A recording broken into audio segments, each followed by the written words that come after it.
let's getting to your point. I want you to listen to this of like just who now becomes like the voice of reason now in our society. I mean, when was the last time anybody listened to David Gergen about anything? I honestly think it was during. I forgot about the Gergen. I think it was during. I think it was during the Bush administration. But listen to this. Here he is with Don Lemon, and they're talking about. Oh boy, Don Lemon is an unsuitable vehicle for news. He's an unsuitable vehicle for news. Talking about that guy Richard Spencer, your buddy, of the Trump Light Brigade. Here's the National Policy Institute. Here we go. David Gergen, Rebecca Berg, and Philip Bump. Before we get to the business, David, I want to talk about the alt-right. I want to ask you about this. Members of the alt-right, really a euphemism for white supremacists. I guess it's just their new name now. They've rebranded themselves. They've met up for a conference in Washington over the weekend. They lauded a Trump victory, all while spewing racist and anti-Semitic hate speech. Take a look at this. Hail Trump! Hail our people! Hail victory!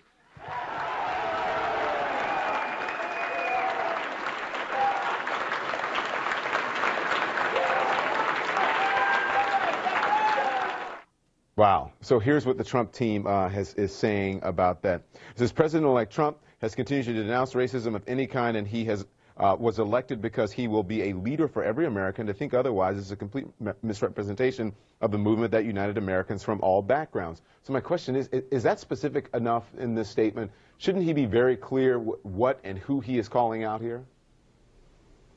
Of course it's not clear. Donald Trump is trying to have it both ways here, and I don't think he'll be successful.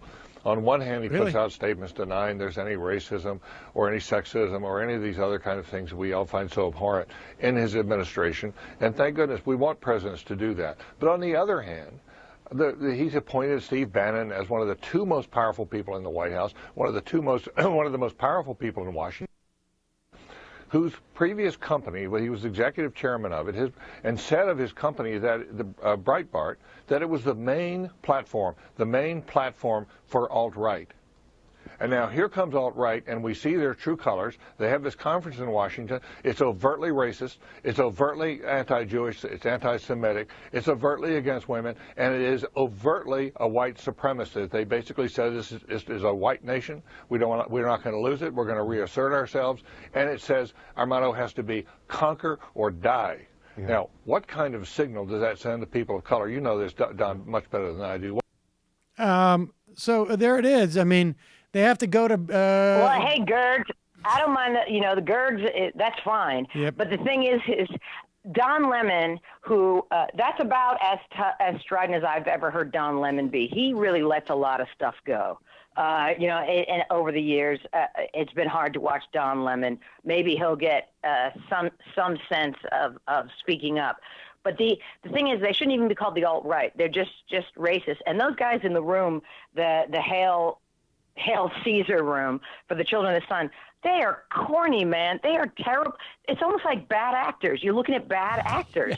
Yes. They're bad even at that. They're just, and Tia Tequila, what the sad F is she doing there? Mess. What? It's a mess. It's sad. All right, go ahead, Janeane. I'm sorry. Michael had to jump in there and slow the roll. Oh, I'm sorry. I didn't hear what he said. Well, don't. Go ahead. Go ahead. Oh, okay. No, I was just saying, like, Tia Tequila. Again, that's just something's. It's crazy. It just seems like a joke. And when they started laughing at the German name for the press, whatever it was called, Gudenloff, the lying press. It's Lugenpress for lying press. The Lugenpress. Yeah, a Lugenpress. So they're like, oh yeah, Lugenpress. It just seems like the weirdest collection of misfits who, again, another fantasy of mine is just, I would love to see people walk in there from other activist groups and see how they handle themselves when it's just not them. You would see the biggest bunch of cowards you've ever seen in your life. And also, clearly misunderstanding history. We are not a white nation originally. The indigenous peoples were not white. The first genocide, which we'll be celebrating at Thanksgiving, Actually, there was more before that one, but they aren't as codified as Columbus Day and Thanksgiving. Right, they didn't are. come with candied But yams. The other genocides didn't come with candy yams. No, they came with that green bean casserole with the crunchy onion rings on top.